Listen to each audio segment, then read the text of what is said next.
After nearly 2 years of being grounded, American Airlines' fleet of Boeing 737 MAX jets will soon be taking to the air to carry passengers again.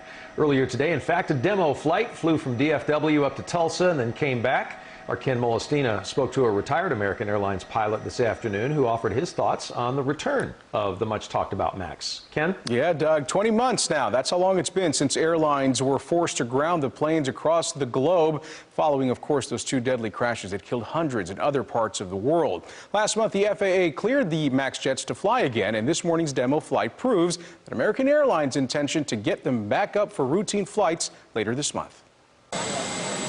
Members of the media, American Airlines execs, and other staff boarded this demo flight on a 737 MAX jet Wednesday morning from DFW Airport to Tulsa and back to DFW.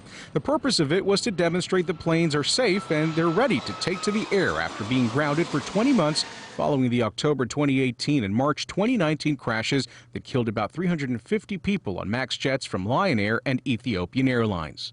I think it's a great aircraft. It's a great machine. Captain Chris Mano retired as an American Airlines 737 pilot earlier this year after flying for 35 years. He says U.S. and European-based 737 MAX jets have been put under so much scrutiny during the past 20 months that they are safer than ever.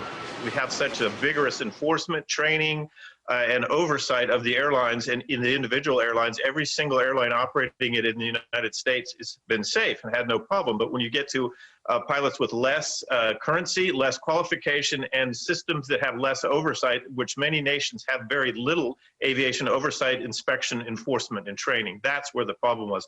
So I never thought it would be a problem, and it has not been in the United States. So I'm glad that it's coming back. However, he still believes there may be concerns with MAX jets in other countries where their pilots and their reviews aren't as strict as in the U.S. It's one of those things where it's a shiny, bright new airplane, and consumers automatically assume that with that you get the vigorous training, experience levels, qualification, and oversight, but you do not in some of the third world countries. What would you say to folks who have travel plans aboard one of these planes coming up and they are still concerned about the safety of it? What would you say to them? The problems have been addressed. The American Airlines pilots are the best trained in the world. American Airlines says they will start their routine MAX jets routes on December 29th. Those will be flights between Miami and New York, LaGuardia Airport. Southwest Airlines, by the way, also has 34 grounded MAX jets. Company officials there say they won't be back in service until later next year. Doug?